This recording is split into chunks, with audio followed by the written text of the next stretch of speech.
Good evening, fellow council members, Interim City Manager Trudgeon, department heads, staff, guests, and fellow Roseville residents. I'm pleased to report to you this evening about the state of our city. This report will focus on events and accomplishments of the last year, as well as plans for the coming years. It's important to take this opportunity to acknowledge, as I do each year, that more about the state of our city has to do with everyday efforts of local residents, volunteers, business people, and others than it does with what we as the city government do. However, we as the city government strive every day towards the attainment and achievement of the city's aspirations in those areas where we have been charged by the people to undertake. Since the City Council adopted our mission statement in support of community aspirations 2 years ago, I have sought to express the state of our city each year in terms of our work done towards those aspirations. Once again, to review, those aspirations are that Roseville wants to be a community that is welcoming, inclusive, and respectful, safe and law-abiding, economically prosperous with a stable and broad tax base, secure in our diverse and quality housing and neighborhoods, environmentally responsible with well-maintained natural assets, physically and mentally active and healthy, well-connected through infrastructure of transportation and technology, and engaged in our community's success as citizens, neighbors, volunteers, leaders, and business people. The first aspiration on that list is to be welcoming, inclusive, and respectful. It was my pleasure this past year to witness and participate in some of our efforts to be welcoming, inclusive, and respectful. In May of last year, the police department, with help from the Karen Organization of Minnesota, Roseville Schools, Roseville Lutheran Church, and the Roseville Human Rights Commission, hosted another in a series of New American Forums. This forum was an opportunity to hear the concerns of new immigrants in our community, as well as to provide practical advice on crime and victimization prevention. In January of this year, the Human Rights Commission sponsored a community conversation on issues and opportunities facing new immigrants in the community. This event was very well attended. It was actually surprisingly well attended, according to the organizers, and all participants had much to say. Some issues came up that perhaps were not well known, and the city will pay attention to the report that comes from that event and look for ways we can address those concerns of new residents in our community. Through these events, the Roseville Human Rights Commission has developed a good working relationship with the Karen Organization of Minnesota and local Karen leaders, which has led to important feedback on city issues such as implementation of our new multifamily rental licensing program. And I'll speak more about that in a moment. Another exciting event in regard to being a welcoming and inclusive community is that in April of this year, the Roseville Human Rights Commission and others will be hosting a new citizenship ceremony here in Roseville as I said, in April. That being said, it is important for us to remember as council members, as department heads, city staff, and individuals in our community while I have highlighted some notable efforts that we've done in regard to making our community welcoming, inclusive, and respectful, doing so must be a part of everything we do every day in our community. Roseville also aspires to be safe and law-abiding. As many folks are well aware, Roseville decommissioned our remaining 2 fire stations last fall and opened our new consolidated fire station in October. The new station features extensive in-house training opportunities, which will keep our firefighters on top of their game and will do so at a lower cost to the city. It features proper coeducational facilities for male and female firefighters and up-to-the-date safety features, as well as environmentally responsible construction, including the use of geothermal heating and purpose-designed use of daylight. An important effort towards public safety, as well as a stable tax base in Roseville, has been the police department's ongoing partnership with Ramsey County to end sex trafficking and prostitution in the community. In addition to ongoing efforts, there was a concentrated program in 2013 using grant funds. This concerted effort led to a 76% decrease in prostitution-related arrests and a 29% decrease in police calls for service at area hotels and motels over 2012 numbers. Another public safety partnership that greatly benefited the community occurred between the Roseville Police Department, the Ramsey County Sheriff's Department, and Rosedale Mall. They installed a specialized security camera that is connected directly to the East Metro Real-Time Information Center, and this camera has improved crime prevention and response to criminal activity at Rosedale, as well as Rosedale's associated public transit system. In another challenging weather year, the Roseville Public Works Streets Department has demonstrated its responsiveness and capabilities in keeping our streets clear and treated when ice and snow events affect safety in the city. And I can't talk about weather and weather-related issues in terms of public safety without taking a few moments to reference back to the windstorm that we had in June of 2013. And I want to pay tribute to the tremendous team effort of the entire city government in response to that windstorm. That team effort began with firefighters and police officers as first responders. They anticipated the storm with their staffing plans and responded to hundreds of more calls for assistance than normal that evening. They dealt with submerged vehicles, downed power lines, and massive amounts of debris on our roadways. The effort continued with our public works crews, who responded to power outages at several of our lift stations by using and monitoring generators in order to maintain that key public health service. In addition, they worked to clear public roadways in a matter of a couple of days, and then worked for weeks to help remove and dispose of thousands of downed trees and limbs, not just on public property, but throughout the community. Additionally, parks and recreation crews joined the cleanup effort, as nearly every park across the city suffered tree damage and had debris on pathways that needed clearing. Unfortunately, we had to cancel the Run for and Roll for the Roses the day after the storm, but the Parks and Recreation crews did a great job to minimize further impacts to Rosefest and other park and recreation programming and activities. Further effort involved emergency management team of Fire Battalion Chiefs Brosnahan and Peterson, who coordinated with Ramsey County and guided myself and the City Council, as well as our administrative staff, through key decision-making processes in the days after the storm. And of course, we must acknowledge the efforts of our residents and businesses to look out for their neighbors and clean up and pull together to clean up after the storm. In all, the city spent nearly $500,000 for the cleanup, which could not have been done as smoothly as it was without our strong financial reserves as a city. The response to the storm also showed the benefit of the emergency preparedness efforts undertaken in recent years in the city.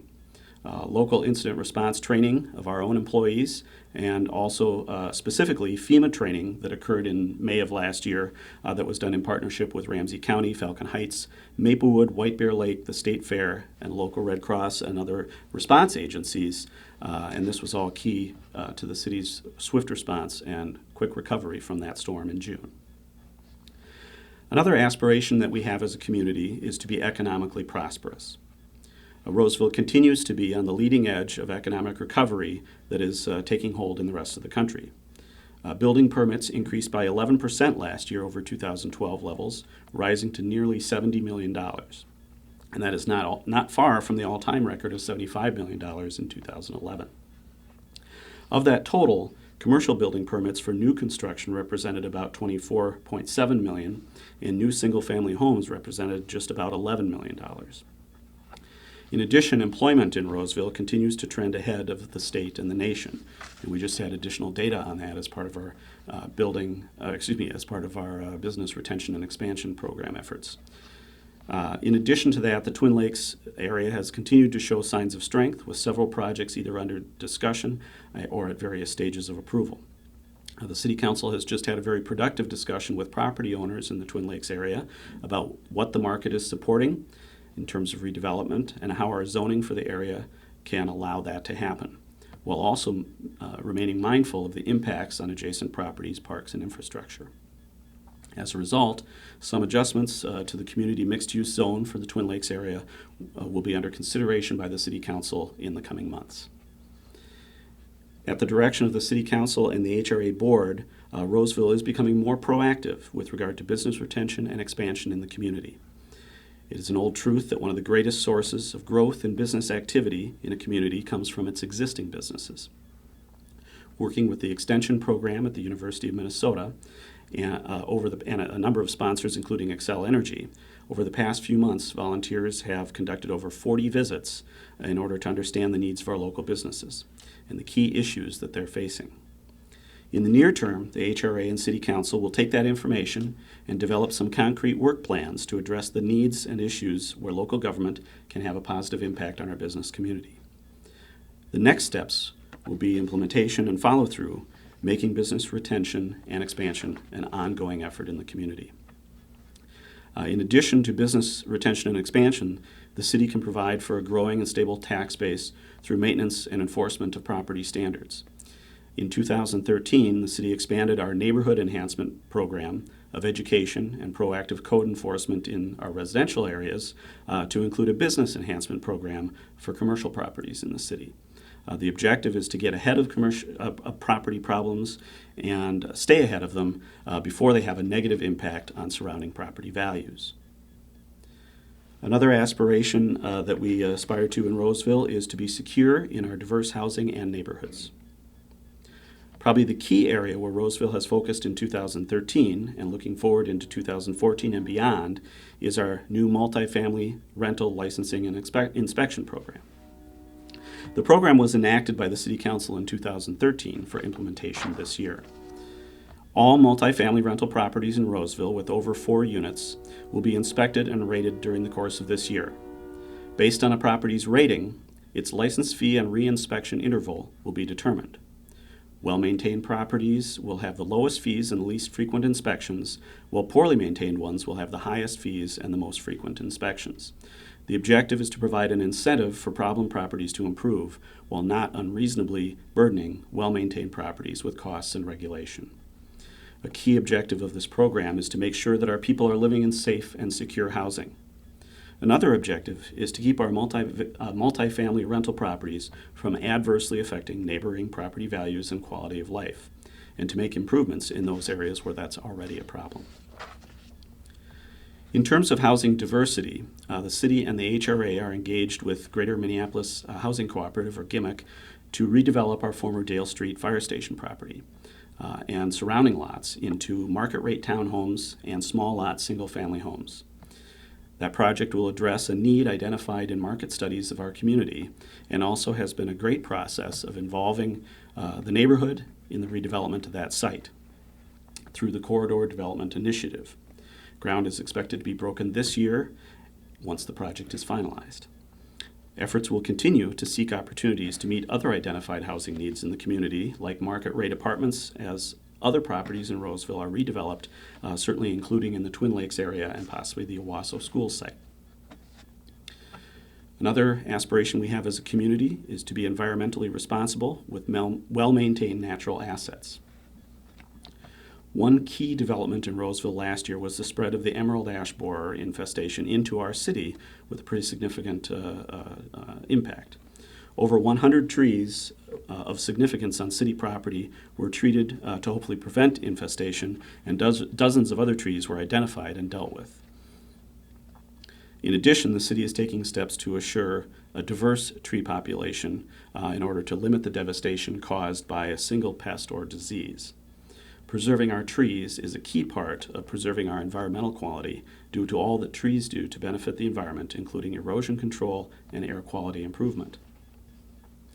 A significant environmental project in 2013 was a joint effort with the Capital Region Watershed District to revamp the Villa Park wetland stormwater treatment system in order to improve the water quality of Lake McCarran's downstream. In addition, in recognition of the increased staffing requirements related to the environment, the city reconfigured staffing, creating and filling a new environmental coordinator position in the Public Works Department. This position will handle several responsibilities related to environmental concerns within the city. One of the responsibilities of that new position is Roseville's recycling program. And at the end of 2013, Roseville entered into a new 3-year contract with Eureka Recycling, which improves our environmental efforts by changing to bi-weekly single-sort recycling and continues to expand our zero-waste event efforts. In addition, more items can be recycled now under the new contract than could be previously. The first week of pickup was actually just last week, with the new carts having arrived prior to that. And we want to thank the Public Works, Environment, and Transportation Commission for their work, as well as staff, to get that new contract underway. As was mentioned before, the new fire station, while not having sought LEED certification, was actually built to the equivalent of LEED Silver standards and includes the use of, as I mentioned before, of the city's geothermal system. One of the other aspirations we have as a community is to remain active and healthy. Roseville recreation programs continue to provide new and varied ways to remain both physically and mentally active and healthy. New programs like pickleball and a wooden bat softball league have been added. Of course, a big part of providing opportunities for folks to be active and healthy in Roseville is the ongoing park renewal program, which has been through much planning and bidding in 2013 and is ready for some serious build-out starting in 2014 at last. Look for several new park shelter buildings projects, a number of new play areas, refurbished athletic fields, and new and rehabilitated pathways, including important connections along County Road C2 and Victoria Street, as well as a temporary pedestrian and bike path along County Road B west of Cleveland. These new park shelters will serve as more than just warming houses. They will have the ability to hold community gatherings as well as recreation programming for all ages and of all types. Another aspiration we have as a community is to be well connected. The pathways that I mentioned previously are a key part of improving connections in our community, and the city will continue to work toward the build-out of our pathway master plan, including exploring funding options going forward, because that certainly is a challenge for us. Roseville continues to implement our pavement management program that assesses street pavement conditions and focuses resources toward upkeep and rehabilitation of the streets on a priority basis. In addition to roads and pathways, Roseville continues to work to maintain effective and safe water and sewer systems, similar to our pavement management program. We focus resources on rehabilitation of our oldest and most costly to maintain piping systems, and in 2013, nearly 9 miles of utility infrastructure was replaced or rehabilitated in Roseville, including the increased use of lining technology as opposed to digging up streets for replacement of pipes. As a community, we also aspire to be engaged in our community's success. And I've already mentioned a few areas where engagement of our community has played a key role, including our business retention and expansion efforts, the Dale Street Fire Station redevelopment, as well as the involvement of our Karen community in the discussion of our new multi-family rental licensing program. Additionally, in 2013, citizen and stakeholder input has continued to be a key part of the park renewal program. In 2013, the City Council and Administration Department responded to the need for improvement in our communications and volunteer coordination efforts by reorganizing those efforts, including an upgrade of a position and creating a communications manager position in our Administration Department, as well as the addition of a volunteer coordinator. That position will come on in 2014. Both of these key changes are aligned with this aspiration to have more engaged and better engaged residents and businesses in the community. Just in the last few weeks, the City Council has expanded the opportunities for folks to become engaged in the community through expansion of our Public Works, Environment, and Transportation Commission and the addition of 2 new commissions, the Finance Commission and the Community Engagement Commission. As can be seen, there has been a great deal going on at the city in this last year, and much is planned for 2014 and beyond. I'm grateful to be part of an effective team of leaders in the community with my fellow council members, and I think we're positioned very well going forward with our new city manager, Pat Trudgeon, and our tremendous staff, including some new faces and many more familiar ones. On the basis of all that we've done and all that we continue to do, and the people that are part of the process, most especially the residents, volunteers, business people, and others in our community, Roseville is indeed in a very good state and positioned well to address the challenges that we will continue to face together. Thank you very much.